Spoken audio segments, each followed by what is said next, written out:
we start all our MPHA meetings with.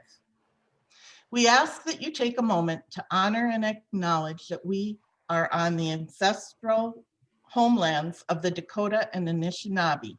Indigenous peoples have had a long-standing history and connection to the land since time immemorial and are the original stewards of lands and waters.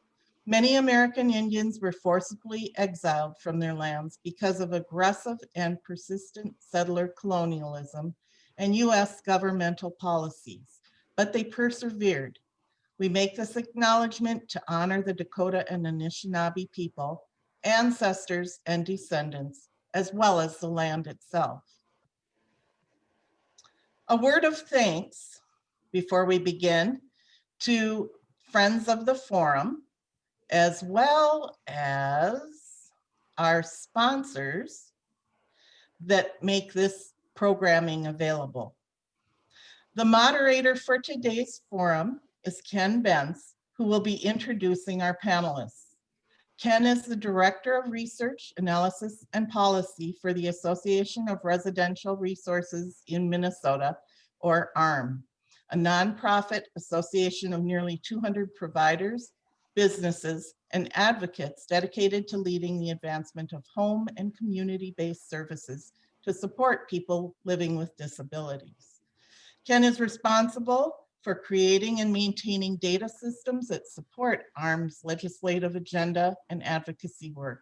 He brings over 25 years experience in healthcare and related sectors, and his past experience includes working with managed care organizations, state and local public health departments, community health partnerships and coalitions, and nonprofit foundations. In his spare time, he serves as on some board of directors for other nonprofit organizations. With over 20 years as a paid on-call firefighter and current battalion chief of the Golden Valley Fire Department, Ken is uniquely qualified to explore the synergy between public health and public safety, especially during the emerging awareness of increased cancer, cardiovascular, and emotional trauma risk among firefighters, as well as the pandemic response to COVID-19. It is my great pleasure to introduce our moderator for today and past president of MPHA, Ken Bentz. Thank you very much, Kathy, and good morning, everyone. I'm really pleased to be the moderator for today. It's great to see so many of you out there in Zoom land. I see some old friends and some new friends I haven't met yet. I think we have a really great session this morning, and we'll get going. So, justice for all in the places we live. A very timely topic for today, and probably even more so than the planners realized when they scheduled these events.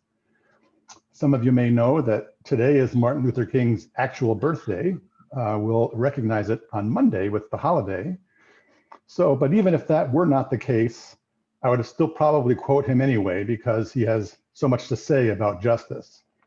But since it is his birthday, there is no doubt that I will quote him. If you participated in the first forum in this series a little over a month ago, you'll remember that the topic was water. Is there justice for all in the water we use? And had a very informative session then. So it's a bit of a segue from that to today's first quote from Dr. King, which goes as follows. We will not be satisfied until justice rolls down like water and righteousness like a mighty stream. So we're going to be exploring that a little bit more today. And I don't think we should be satisfied with where we are today. We don't have justice. We don't have equity in the places that we live. Next Wednesday, January 20th, we will inaugurate a new administration in Washington to pick up the pieces of a fractured society and to try to weave them back together in the midst of a global pandemic and high levels of suffering due to lost jobs, shuttered businesses, isolation, and violence. In fact, some of our state employees were saying this morning that they are on alert in the capital area in St. Paul for potential violence in the coming week. And while I fervently hope that there is no violence between now and the inauguration, We know that not all people experience justice in the places they live. So how do we address that? I think we can all agree that violence is not the solution, but will a new administration bring us to a point of cooperation to honestly discuss and work to fix the issues that are most pressing? Quoting Dr. King again, he was frustrated by even the progressives of his day in being too afraid to disrupt the status quo, to make waves, to improve the circumstances of African Americans. And he said that moderate white people, quote, prefer a negative peace, which is the absence of tension, to a positive peace, which is the presence of justice. And I think that still speaks to us today. If Dr. King were still alive today, would he still be frustrated with us? Well, now we're going to focus on justice, and justice in the built environments in which we live. From urban to suburban to rural communities, what are the levers at our disposal to build equity and make opportunities for everyone to live their best lives? How can we assure the equitable distribution of resources like landfills, green space, and walking and biking trails? Well, we have two guests today that will help us explore these questions. First, we have Jen Hassebrook. Jen is a sustainability coordinator for the city of Eden Prairie, and prior to that, the city of Oakdale. In these jobs, she's managed citizen sustainability commissions, was responsible for all sustainability planning, programs, and policy initiatives, and she's active in the Green Step Cities program. She also serves on the steering committee for local clean energy nonprofits. We also have Lisa Smested. Lisa is manager of the Lead Hazard Control and Healthy Homes Unit for the Minneapolis Health Department. She has worked as project director on many different grants in her 23 years with the city of Minneapolis, many HUD grants and EPA grants and CDC grants. So she's got a lot of experience in those. Her work today is primarily focused on environmental pollutants in residential homes in the city, with a focus on lead-based paint hazards and asthma triggers. So we're going to have each of our panelists tell us a little bit about the work that they do as it relates to today's topic. Then the three of us will have a conversation to explore some of the issues that they raise from a public health perspective. Then we'll magically be sent to virtual breakout rooms for some small group conversation. We hope you'll all actively participate in that, and that you'll develop some questions to ask of our panelists when we come back into the large group. And then I will get to as many of those questions as I can, and we'll really have a very robust discussion. And we'll still get everything wrapped up in time for you to get on with the rest of your day. I see that in the chat box, there's a link to today's agenda that's been posted, so you can kind of keep track of things there if you wish to. And with that, why don't we start with Jen? Great, thank you. Good morning, everyone. Thank you, Ken, and thank you to all for inviting me to participate today. So I've been asked to speak about my experience with the Green Step Cities program and the actions cities are taking in the context of health, equity, and in the environment. So first, I'll just give you a little bit of background on the Green Step Cities program generally, for some of you that might not be familiar. Green Step Cities is a voluntary, free, continuous environmental improvement program that's based around a menu of 29 optional best practices. These best practices are focused in 5 broad categories: buildings and lighting, land use, transportation, environmental management, and resilient economic and community development. I've participated in this program since 2011, and the biggest benefit to me is the access to implementation tools that this program provides. It also helps you understand how other cities have tackled these same issues and how they've implemented each action and best practice. So today I'm just going to highlight a couple of the best practices that relate to equity and environmental justice for you. And first one I want to talk about is about energy efficiency programming for residential energy or water use efficiency. So there are a number of utility and private financing programs available to help people make improvements to the energy efficiency of their home, but there are also financial and social barriers to participation in some of these types of programs that limit equitable access. And energy efficiency in particular is important because lower income families specifically have the most to gain from making these improvements. On average, they spend more than three times more of their total household income on utilities than other households will. So that gets to be a pretty big impact on a family budget. This is called a high energy burden. So carefully structured programs can help cities address these barriers, and they're included as actions under this best practice.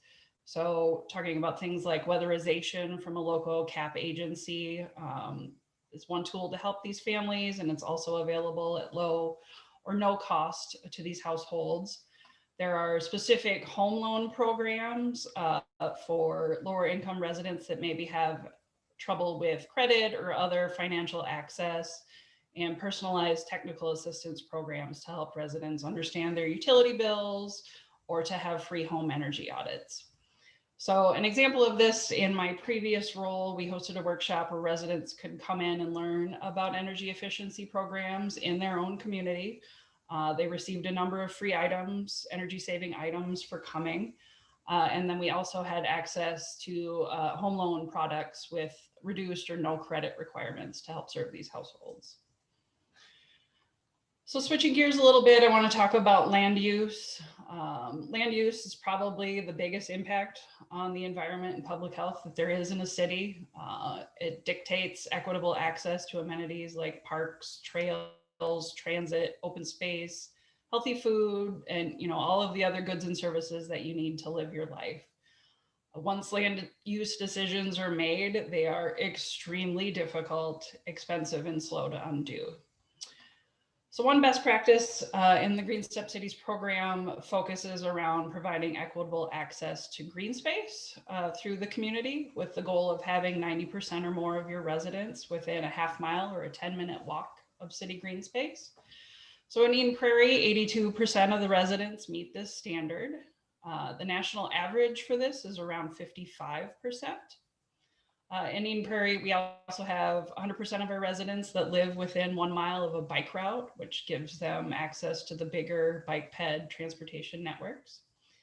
And so it's metrics like this where you really start to see the impact of land use decisions. If you don't think about access to trails, transit, green space when you're building these subdivisions, it really makes it difficult to have easy access in the future. Land use and transportation decisions kind of work in tandem. So let's talk a little bit about the transportation side of the best practices. Obviously, a fully developed multimodal transportation network gives residents options to choose how they move about the community. So one best practice in transportation focuses on completing street trail gaps between city streets and trails to facilitate biking and walking. Where you see these big gaps, it really becomes a burden for residents to move about the community if they don't have, that little link to the access, safe access, I should mention. So an example of this in Eden Prairie, the Rice Marsh Lake Trail Loop that ended up connecting Eden Prairie and Chanhassen multimodal networks, and it abuts multiple neighborhood developments in both communities. Adding or expanding on transit service is another best practice under transportation that has an impact on equity. And that's obviously something that's coming to Eden Prairie in a big way with the development of the Southwest LRT line. In the stationary planning for those LRT spots, we made sure to have goals that they were able to serve diverse populations and to help support low-cost service to make those first mile and last mile connections to work in activity centers. Often these stations aren't necessarily located right next to where somebody would work. So making sure there's an opportunity to make that last mile to get to their place of employment, to make these services accessible to the public is important. Transportation choices, among a lot of things, impact air quality, which also has a strong connection to public health. So a little bit about the air quality best practices. The best practices pretty generalized in the program. It's just prevent generation of local air contaminants for community improvement of community health. A lot of cities meet this with no idling policy, either for city fleet or the entire city. But one kind of newer way that we're thinking about this is the deployment of electric vehicles, or another way to help reduce transportation related emissions. And those tend to be concentrated along the major roadways. Lower income communities and communities of color are often exposed to greater levels of air pollution in the places that they live, and they're more vulnerable to the health impacts of this. Another way that we're talking about air quality is we're thinking about how the electricity we use in cities is produced, and pushing for more deployment of energy efficiency and renewable energy technology. Now, this serves a couple of goals. Obviously, we're concerned about greenhouse gas emissions that come from this electricity production, but it also lessens those impacts from air pollution. And so right now in Eden Prairie, we're engaging directly with the utility to increase renewable energy generation on the grid. One last tool I wanted to mention, the MPCA has been very helpful in helping cities think about environmental justice and equity, and they have a tool that helps us identify the impact of air and other types of pollution in communities. It's their environmental justice screening tool. And this tool identifies census tracts that are considered to be areas of concern for environmental justice due to specific demographic data. So statewide, just shy of 30% of Minnesotans live in a census tract that's defined as an environmental justice area of concern. And here in the metro, it's 27.8% of people that live in these census tracts. So this is only really a brief snapshot of the best practices in the Green Step Cities program. There are others that focus on access to healthy foods, climate adaptation and resilience, and waste reduction. And that's all I had. Thank you. Great, thanks a lot, Jen. And we'll move on to Lisa. Good morning, everyone, and thank you for inviting me to speak with you today. When Angie contacted me about being on this panel, the first thing that came to mind when talking about justice in the city and exposure to pollutants was a little graphic our health department had created called The Tale of Two Homes. And it talked about what happens when a child in a wealthy home that had a lot of resources available to them gets lead poisoning or asthma versus what happens to a child's health that does not have access to those resources. And so you have the same injury or condition, but the outcomes are very different depending on the access to resources. So if a child's lead poisoned and they have a wealthy family, the family can address the lead paint hazards in the house right away and get them fixed up.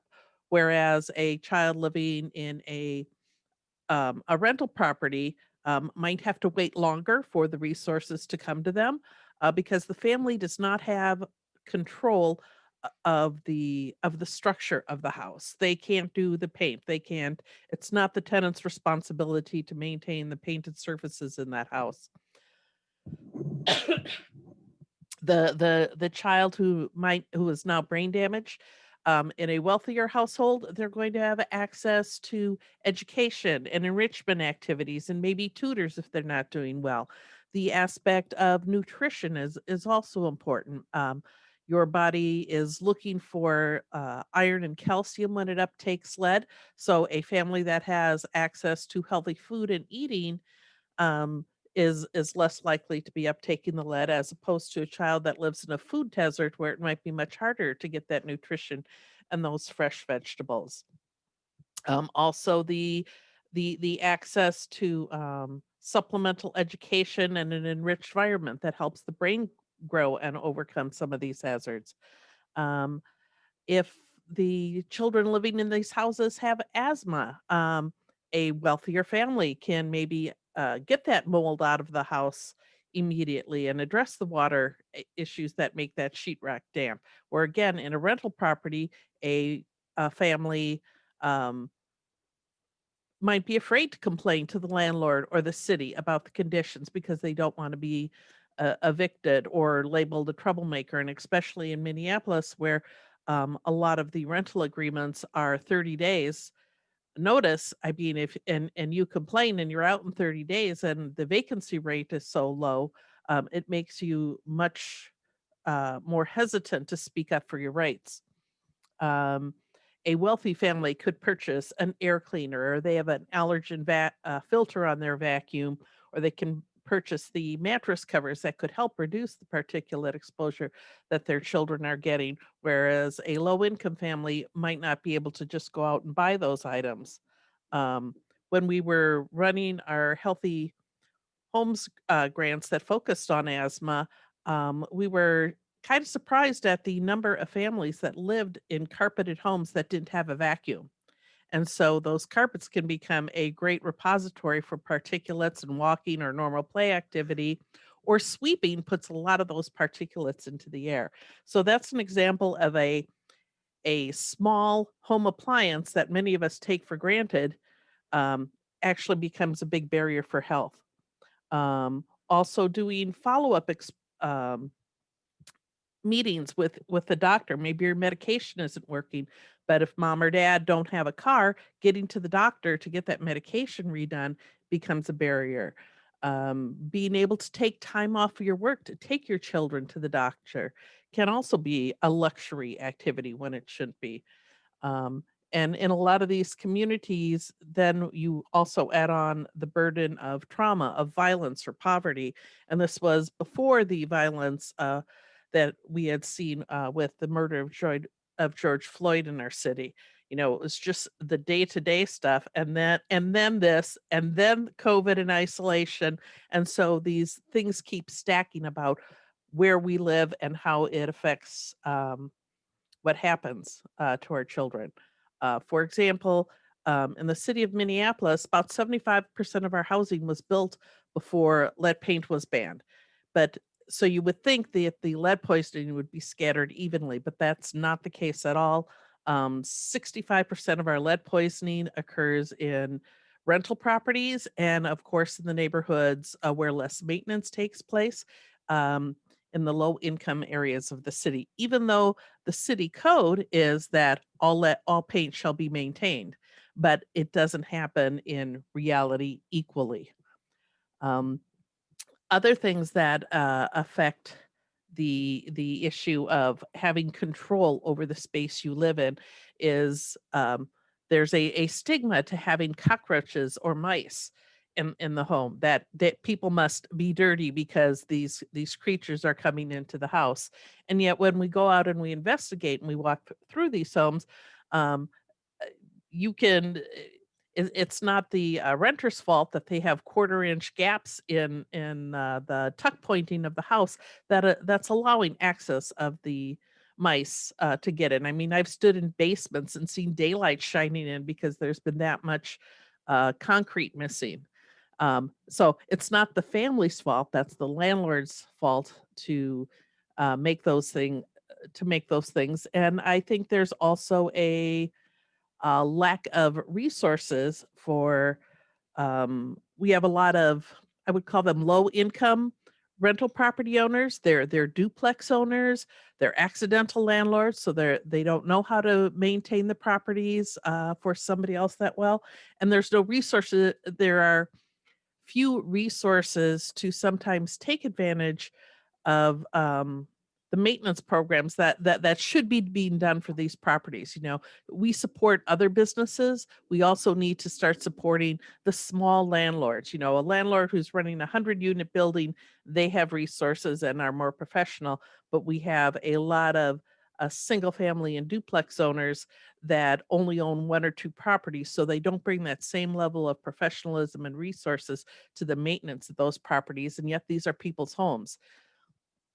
Um, the renters also, uh, this talks, I'm sorry, this goes into a lot also on invisible pollutants are easy to ignore that affect us. For example, January is radon month, and radon's invisible. You can't smell it. You don't know until you test it. So who's going to test that?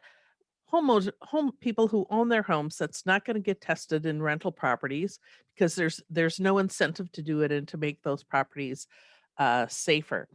And it's very easy to ignore um, other invisible pollutants, and lead's a very visible pollutant to me because I look at paint all the time with that nice square alligatoring that we see in the paint.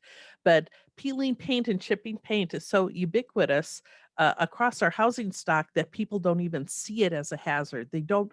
If parents recognize it as a hazard, and once they're educated to know what's harming their child, they move very rapidly to remove that from their children. But if you see lead paint and peeling paint all the time, you stop thinking of it as a hazard because it's not an injury like a broken leg or a skin knee that you can, to react to right away. One of the exterior pollutants that Minneapolis has been working on is air pollution. So we have a green business program that helps businesses install equipment. We give a little bit of money and then they're putting in most of the money, but it's changing the businesses to greener things. And an example of this is we have replaced the equipment for dry cleaners so that they are no longer using the really nasty carcinogens that they used to. So people living around that area, they would look at the smokestack down the block that was putting out a lot of steam and water vapor and thinking, that's the pollution in my neighborhood. And what they really should have been worried about was the auto shop or that dry cleaner next door that was putting out invisible carcinogens that were actually impacting their health far more.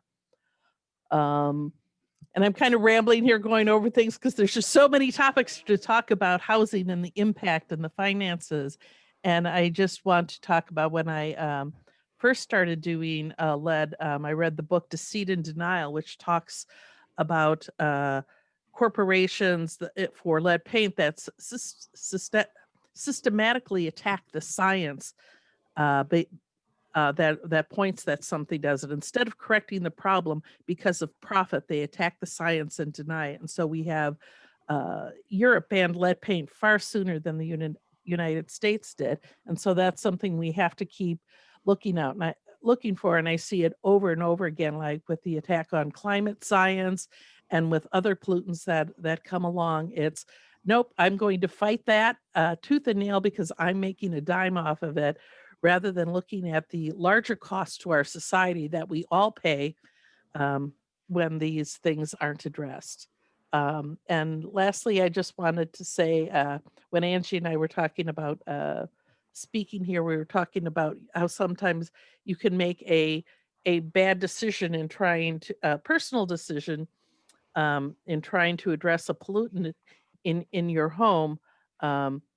You can have a home that's moldy. It has bad odors in the basement. And instead, because you don't have control of your space because of economic reasons, you, instead of ripping up that carpet or taking out that moldy sheetrock or fixing the grating outside your house, people are putting in Glade air fresheners, or they're burning incense, putting particulates and volatile organics into their home environments that are actually going to make the problem even worse for their children and themselves that have asthma. So kind of a rambling broad thing of all the different pollutants that come into homes, but that vastly impact our health and our children's ability to go on. So that's Thanks, kind of Lisa. what I have. Yeah, that just shows how many aspects there are to this issue and how it overlaps with public health so closely. So when you were mentioning that the experiences between renters and homeowners can be quite different, and of course that is an equity issue, does the city have any policies or practices that make the enforcement and inspection processes more equitable? So one group isn't getting picked on, for example? Oh, you're muted, Lisa. Do you mean picked on between the homeowners and the renters? No, when the city is going in to check things out, you know, you don't want to be discriminating or, you know, being more harsh towards the renters or those with the lower end of this income spectrum versus the higher end. So, you know, are there any policies or practices in place that help to ensure better equity? I know they try to make inspection protocols blind. I mean, they set up a rotating every so many years a rental property should be inspected. So that is one way that they try to do it, and then they also inspect upon a complaint. When we are reaching out to respond to lead poisoning or offering resources on for lead poisoning or asthma, we do try to bring resources with us. So the city of Minneapolis has been very fortunate to have had HUD lead grants for the last 20 years, and Hennepin County also has been getting lead grants. So that brings a lot of financial resources that we can bring to the families of children who are being lead poisoned, both low income homeowners or renters, to get that housing and those hazards removed. And then HUD in the last I think 10, 15 years now has also been adding healthy home supplemental money onto that so that we can address things like the slip, trip, and fall hazards, putting handrails on houses, installing the radon mitigation systems. And now we're also moving into doing more weatherization. We think it's important to push that to bring resources with our franchise fee and the Healthy Homes grants together. We're able to replace furnaces in some of the rental housing and to weatherize them. And so that's an economic benefit to the renters of that housing, because the landlord didn't have since they didn't pay the heat, they never had an economic incentive to weatherize. And then that also reduces collectively the air pollution for all of us if we're using less energy. Jen, most of your work has been in suburban communities where you don't have the same proportion of older housing stock like the inner cities would. But even so, when you're thinking about sustainability, what are some of the existing barriers to greater sustainability that may exist from decades before? Sure. So one of the things that I think about a lot, and I kind of mentioned a little bit of this in my remarks, we have pretty robust tools to have people participate in the energy efficiency side of things, and, you know, equitable participation. Where we're really still struggling is access to clean energy programs for low income communities or communities that have other barriers to installing clean energy technology. So that's something I definitely would like to see grow, is having equitable access to those types of things. You know, community solar gardens are another one. It's a benefit to the households that participate because they have reduced costs for their utilities. And obviously it's a win for everybody in the state with, you know, cleaner electricity generation. Renters, you know, as we were just kind of talking about, renters are another group that's really difficult to get to on both the efficiency side of thing and the renewable side of thing, because they don't own you know, the buildings that they live in. They really just have to run their heat and cooling and hope that the property managers are putting in efficient equipment, which really, you know, is a pretty big barrier to cutting your own energy costs if you're in that type of situation. So one of the things that we've been doing in Eden Prairie, I've been starting a dialogue directly with the property managers, because there are a lot of tools available to these property managers where they can make energy efficiency improvements in their buildings at a significantly reduced cost through SIP programs, through Xcel Energy and other groups. they're just not aware of it, and they don't think about it very often because they're not the ones paying the bills. So trying to just take it directly to these property managers and get some movement on efficiency, I think is one area that I'd definitely like to continue to expand in. Lisa, in the work that you've done, as I said earlier, Martin Luther King quoted about the negative piece, which is the absence of tension. And we do a lot of things to avoid getting into conflict or to avoid tension, which then may not allow us to approach justice. Do you see that playing out in your work at all? I do see that in particularly with the fear that is continually expressed by renters not wanting to complain about landlords, even though that is their right.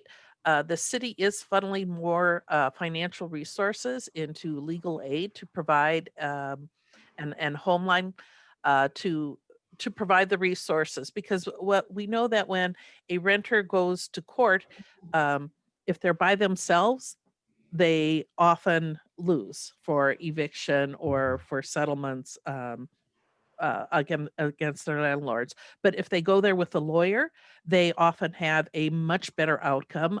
They might be found that they might be decided more for the tenant, or they can avoid getting evicted. And I can't remember the legal term of how that gets attached to their name and record, so that they're able to rent again, because that's a big issue. Also, if you get tagged as somebody who doesn't pay their rent in the system, then it's much harder to find rent down the road. And so by providing resources to the legal process, they're more able to get a just outcome for themselves.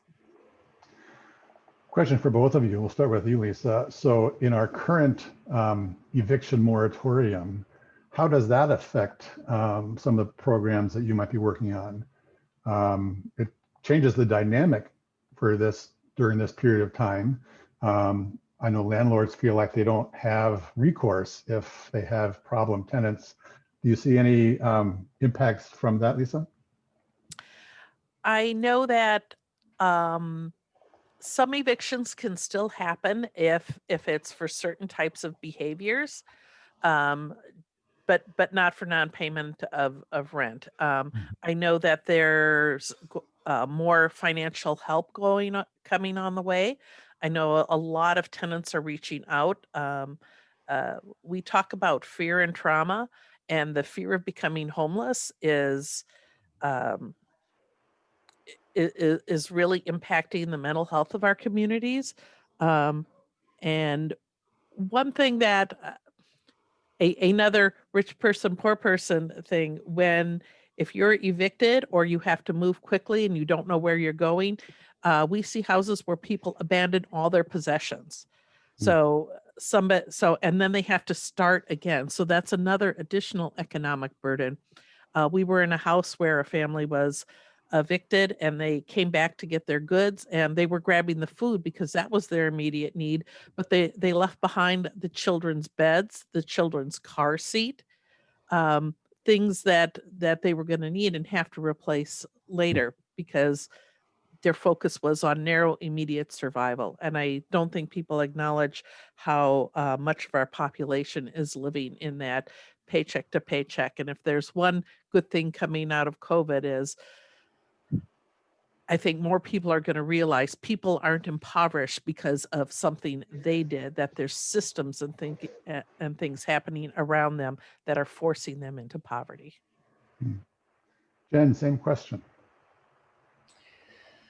I don't really work on the housing side of things directly. I'm more involved in, kind of the programming and policies that impact housing. So I don't have direct exposure to how that's impacting. I haven't had anybody come to me, and talking about implementing an efficiency program or, a renewable program and say, this isn't something that they want to pursue because of that.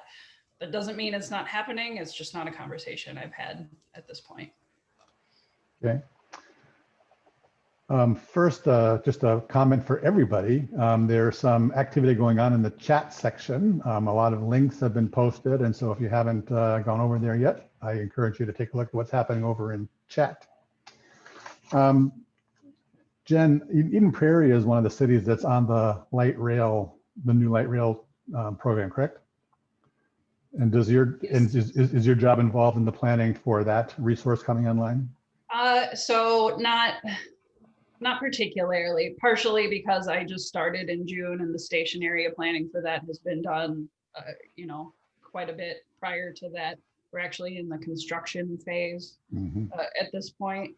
So no, I don't know how much involvement I would have in that going forward, but I know that talking about equitable access for everyone for the 4 stations that will be in Eden Prairie was a huge part of the conversation when they did do that station area planning, and connecting it to not only, you know, there's a station where people work, but there's also stations where people live, and kind of having that mix of options available, and being able to connect people with, you know, kind of the core services that you use every day in your life. So my last 2 questions have hit you unfairly because they don't directly relate to your job. I apologize for that. Let me try this one. So you've worked in both East Metro and West Metro communities, and we talked a little bit about how even among census tracts, there can be differences in access to amenities or different kinds of resources. Have you seen any differences in approaches between East Metro communities and West Metro communities? You know, not necessarily. I think it's something that both of the communities I've worked in have been aware of, that there are, you know, there's sections of the community that obviously don't have any trouble accessing all of the